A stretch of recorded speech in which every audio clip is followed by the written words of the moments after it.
Hi hello welcome back to my YouTube channel ಗೌಡ್ರ ಮನೆ ಊಟಕ್ಕೆ ಸ್ವಾಗತ. ನೋಡಿ, ಇದು ಸೋಯಾಬೀನ್ಕಾಯಿ ಅಂತ ಅಂದ್ಬಿಟ್ಟು ನೋಡಿ, ಪಲ್ಯ ಮಾತ್ರ ತುಂಬ ಚೆನ್ನಾಗಿರುತ್ತೆ. ಚಪಾತಿಗೆ ನೆಂಚ್ಕೊಳ್ಳೋಕ್ಕೆ ಆಗಲಿ ಅಥವಾ ಅನ್ನ ಮುದ್ದೆ ಜೊತೆ ನೆಂಚ್ಕೊಳ್ಳೋಕ್ಕಾಗಲಿ ಚೆನ್ನಾಗಿರುತ್ತೆ. ಇವತ್ತು ಇದ್ರದ್ದು ಪಲ್ಯ ಮಾಡ್ತಾಯಿದ್ದೀನಿ. ಇದನ್ನು ಫಸ್ಟು ಎಲ್ಲ ಕ್ಲೀನಾಗಿ ಕಟ್ ಮಾಡ್ಕೊಂಬಿಡ್ತೀನಿ.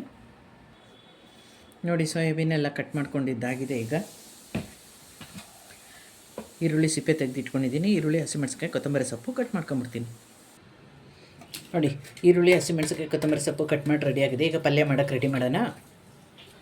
ಆಯಿಲ್ ಕಾಯೋಕ್ಕೆ ಇಟ್ಟಿದ್ದೆ. ನೋಡಿ, ಆಯಿಲ್ ಬಿಸಿಯಾಗಿದೆ. ಸಾಸಿವೆ ಹಾಕೊಳ್ಳೋಣ ಸ್ವಲ್ಪ.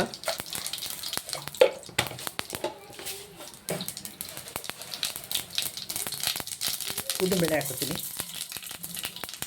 ಸ್ವಲ್ಪ ಫ್ರೈ ಮಾಡ್ಕೊಳ್ಳೋಣ ಉದ್ದಿನಬೇಳೆನ ಕೆಂಪಿಗೆ. ಉದ್ದಿನಬೇಳೆ ಫ್ರೈ ಆಗಿದೆ. ಹಸಿಮೆಣಸಿನಕಾಯಿ ಹಾಕೋಣ. ಈರುಳ್ಳಿ, ಹಸಿಮೆಣಸಿನಕಾಯಿ ಎರಡು ಹಾಕ್ತಾಯಿದ್ದೀನಿ ಜೊತೆಗೆ.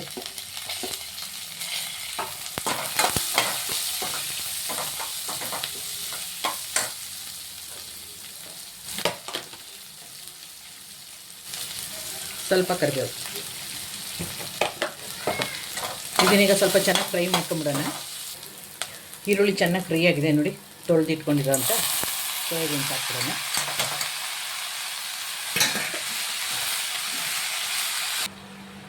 ಉಪ್ಪು ಹಾಕೊಳ್ಳೋಣ. ಈ ಪಲ್ಯಕ್ಕೆ ಏನು ಅಂದರೆ ಉಪ್ಪು ದಯವಿಟ್ಟು ಕಮ್ಮಿ ಹಾಕ್ಕೊಳ್ಳಿ, ಯಾಕಂದರೆ ಅದರಲ್ಲೇ ಉಪ್ಪಿನ ಅಂಶ ಇರುತ್ತೆ.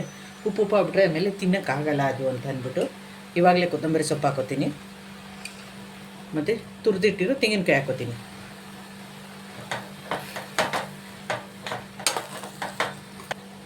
ಮುಚ್ಚಿಬಿಡೋಣ, ಬೇಕಲ್ಲಿ ಅದು.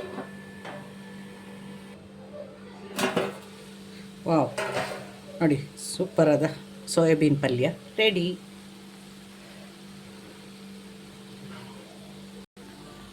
ಸೋಯಾಬೀನ್ಸ್ ಪಲ್ಯ ರೆಡಿಯಾಗಿದೆ. ನೋಡಿ, ಪ್ಲೀಸ್ ಯಾರೆಲ್ಲ ನನ್ನ ಚಾನಲ್ ನೋಡ್ತಿರೋ ಹೊಸಬ್ರು ಸಬ್ಸ್ಕ್ರೈಬ್ ಮಾಡ್ಕೊಳ್ಳೋದನ್ನು ಮರಿಬೇಡಿ. ಆಲ್ ಅಂತ ಸೆಲೆಕ್ಟ್ ಮಾಡಿ. ಯಾವುದೇ ವೀಡಿಯೋ ಮಾಡಿದ್ರು ಫಸ್ಟು ನೋಟಿಫಿಕೇಷನ್ ನಿಮಗೆ ಬರುತ್ತೆ. ಆಲ್ ಅಂತ ಸೆಲೆಕ್ಟ್ ಮಾಡಿ, ಬೆಲ್ ಐಕಾನ್ ಒತ್ತೋದನ್ನು ಮರಿಬೇಡಿ. ಸೂಪರ್ ಆದಂಥ ಸೋಯಾಬೀನ್ಸ್ ಪಲ್ಯ ರೆಡಿ.